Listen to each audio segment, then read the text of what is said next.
Hey Fear Minimalist, it's Sophia Lark of thefearminimalist.com, providing trauma recovery tools to help women of color heal the mother wound. Today I'm going to share 6 ways that you can heal the mother wound without resorting to medication or self-medication, so keep watching. For the best trauma recovery tips, tools, and strategies, be sure to hit that subscribe button and click the notification bell so that you will never miss a video when I upload new content every single week. Thank you so much for joining me today. If this is your first time here, I want to welcome you.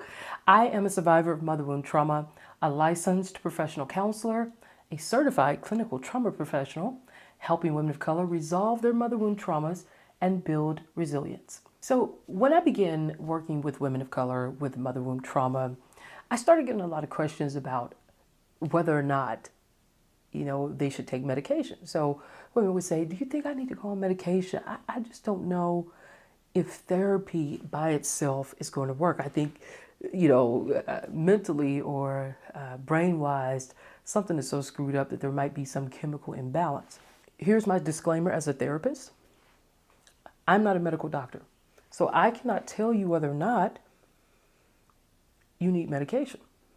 A qualified physician would have to make that determination. But here is what I say in terms of my approach of helping you heal mother wound trauma without medication.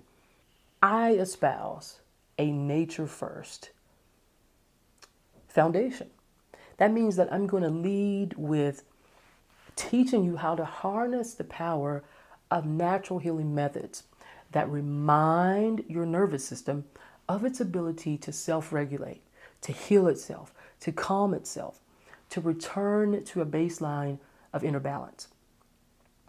So here are my 6 suggestions for healing mother wound trauma based on that premise. The first approach is somatic therapy. Somatic meaning the body. And somatic therapy is a powerful approach to heal the bodily aspects of emotional trauma because it helps to disconnect the negative body sensations from the traumatic memory.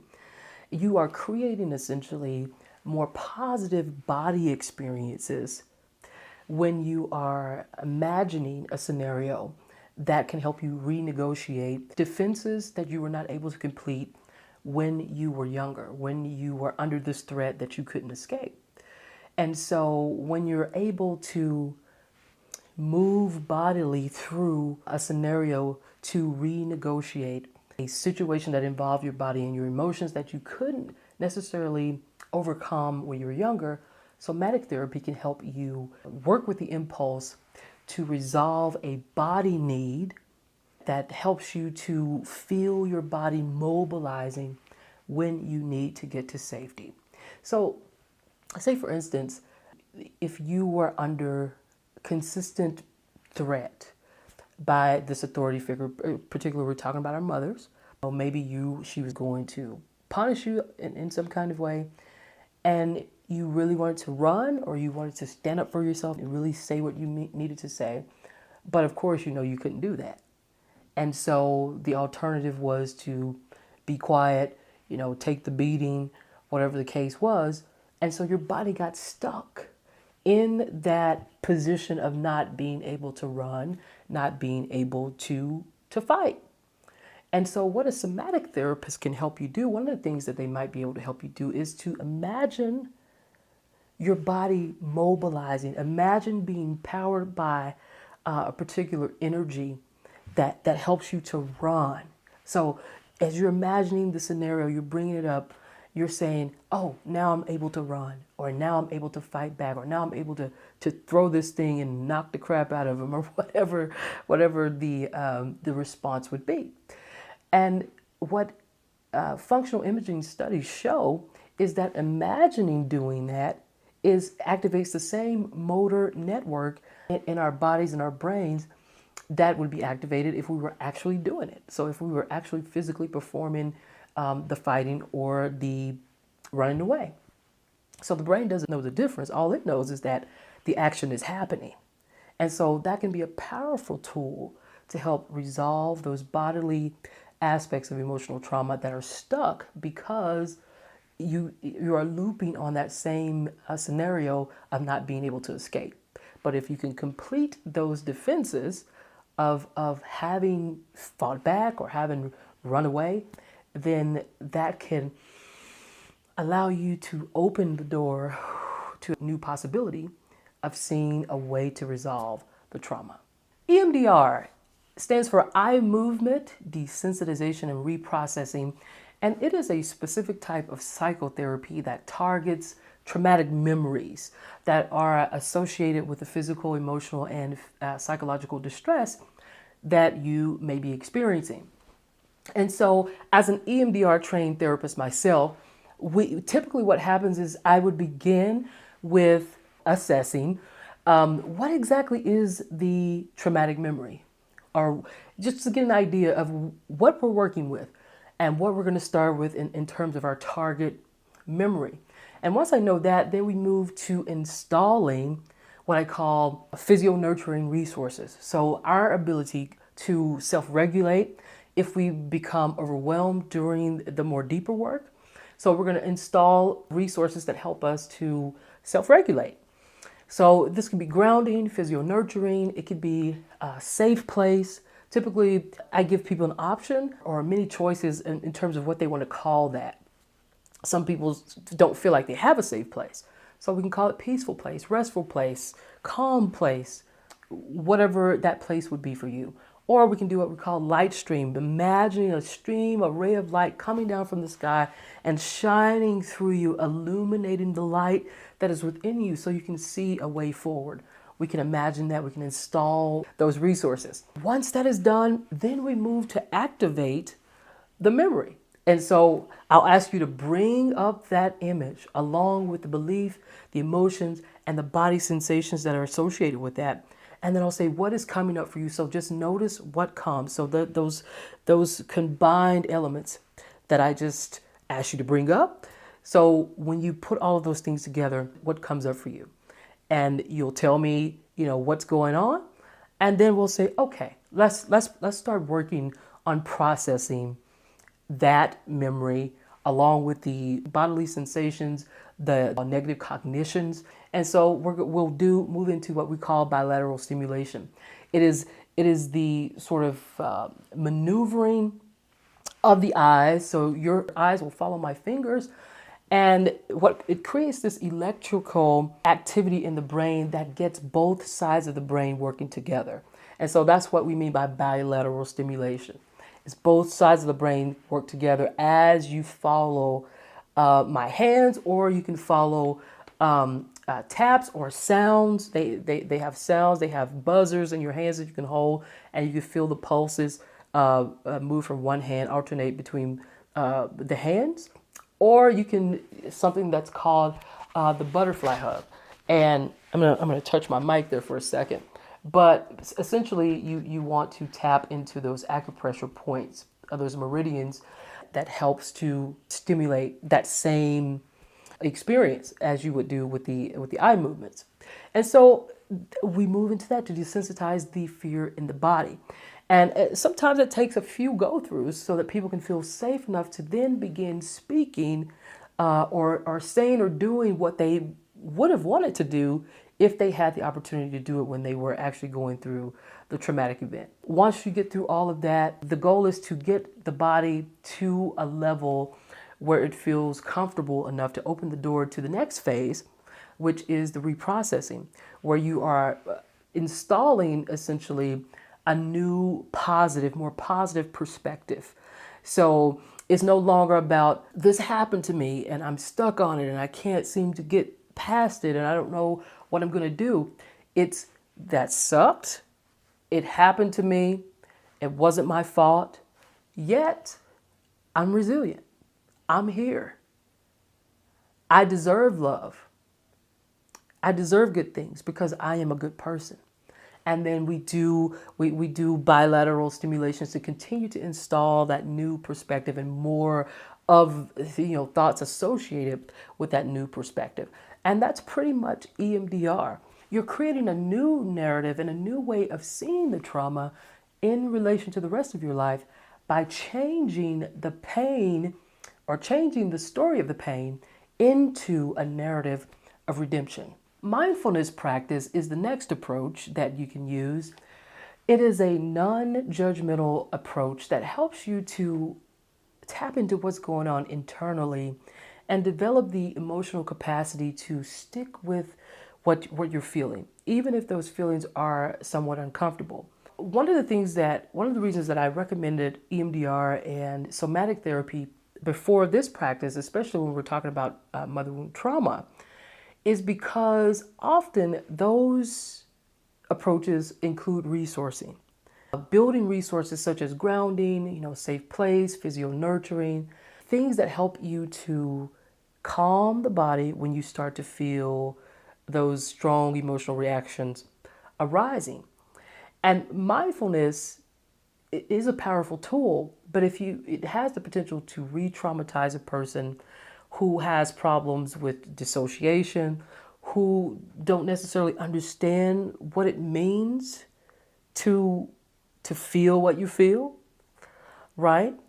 And there could be other issues with mindfulness as well.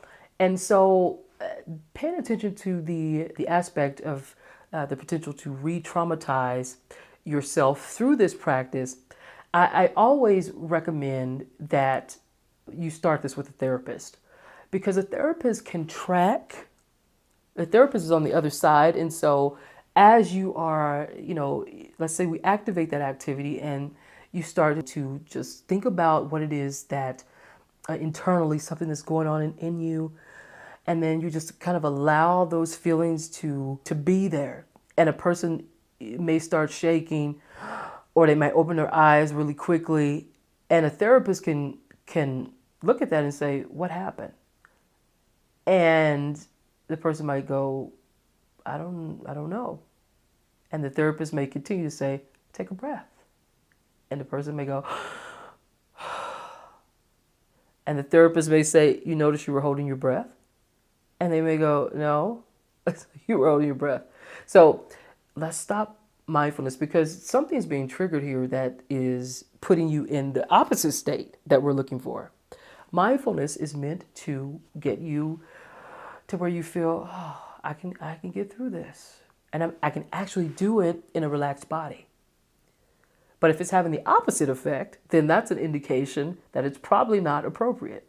And so that's one of the things to be aware of when you're doing mindfulness practice. But otherwise, it can be a very powerful tool in helping you to become more aware of what's going on in your body and how your body responds when a certain thought or emotion is triggered. Dance movement therapy. This is a creative art therapy that uses movement and verbal processing to help you address psychological, emotional, and physical problems.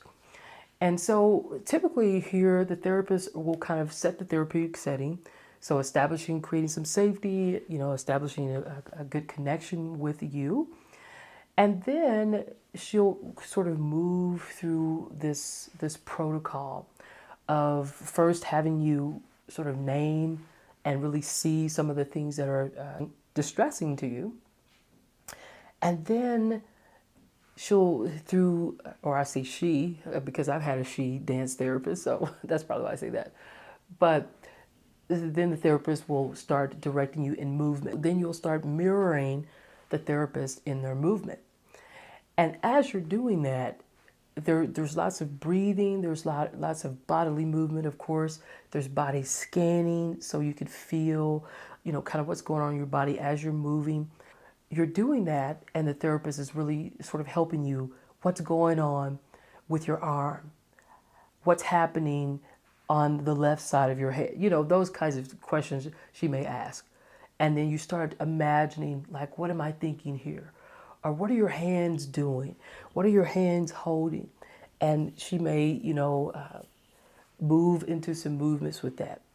And then she'll ask you about how your emotions and your thoughts are shifting as a result of moving and processing through the negative thoughts or whatever it is that's distressing for you. Now, of course, I'm not a dance movement therapist, but I sort of kind of understand, having gone through as a participant myself, and then just speaking with other dance movement therapists. and I'm sure that they would be able to explain that much better than me, but that is essentially the gist of it. The next approach is coaching. That's pretty much what I do these days, although I still have a few therapy clients. But coaching really is about getting unstuck. It's clarifying direction. It is acquiring the tools to get where you need to go in terms of identifying a path forward.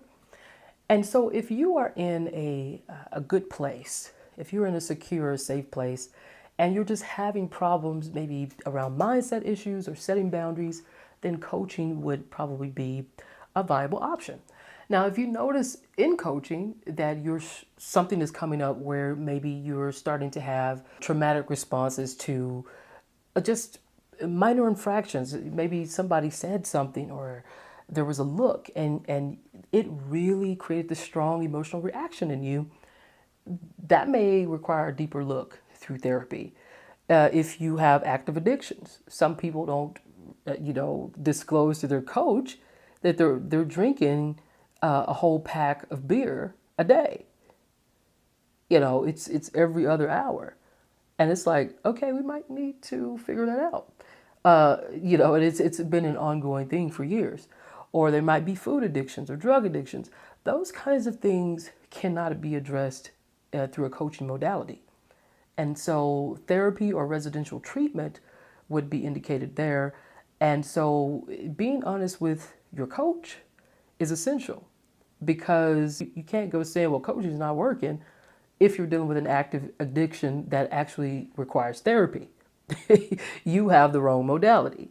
And so that's pretty much why you would pursue therapy over coaching or vice versa.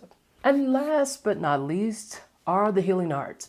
These are creative exercises and activities that enhance well-being, and they can be delivered through any medium, really.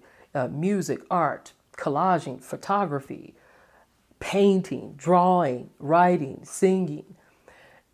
Whatever it is that you deem as something that could lift your spirits, something that could get you in a better mood, to help you reduce anxiety, deal with some day-to-day pressures that may cause a lot of stress. Healing arts can help with that. It doesn't have to be led by a therapist, although a lot of times therapists, specifically music therapists or dance therapists, can sort of incorporate those practices into what they do. And even just therapists such as myself who work with a lot of trauma, I use a lot of healing arts practices. Now, they may be a little bit more structured in terms of there might be a guided imagery part of it where you're imagining yourself engaged in one of these activities and how that activity is actually helping mind, body, and spirit become more well. It doesn't necessarily have to be led by a therapist, though. You can do healing arts all on your own, anytime, any place, anywhere. And it's just basically using an art form to tap into. It could be journaling, writing, as I said before, poetry, cultural arts of some kind that help you to really get in touch with your ability to heal yourself. So now you know 6 ways that you can heal mother wound trauma without resorting to prescribed or self-medications. But if you find yourself struggling after you've tried some of these techniques, or maybe you've already tried them and you say, I still feel numb, I still feel helpless, I still feel hopeless, it may be time to talk to your doctor about the possibility of medication. Just because we're talking about how to heal without medication doesn't mean that that's appropriate for you. Because we're not taking into consideration here in this video the organic, biological, and chemical influences that may be at play here. And so just be aware of that, is that we're not necessarily, we're talking about if there are no chemical imbalances, how you can move forward. But it may be that you don't know that, and you need to see your doctor to be able to get the appropriate tests and assessments to make that further determination. Because it may be that you do need to pursue that, but I am not a doctor. I can't tell you to do that. And so see your PCP or get a referral to a psychiatrist who can make that determination for you. Also, guys, be sure to join the Fear Minimalist Success community if you haven't already to start getting the latest training videos, support resources, and recovery worksheets beginning October 21st, delivered right to your inbox so that you can start taking control of your life and building the relational legacy you desire. Just click the link below under the Fear Minimalist Success community, and you will be added to the list to start receiving those emails on October 21st. I also want to invite you to connect with me on Instagram at Fear Minimalist and Facebook at Fear Minimalist, where you can carry on the conversation in more depth about healing the mother wound.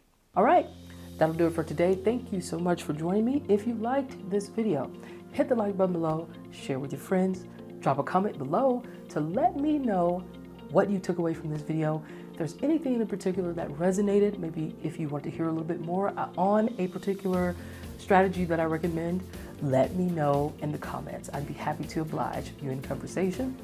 And remember to subscribe. Hit the subscribe button, click the notification bell so that you will always be in the know when I upload new content every single week. And remember that the sun is going to rise and shine bright tomorrow.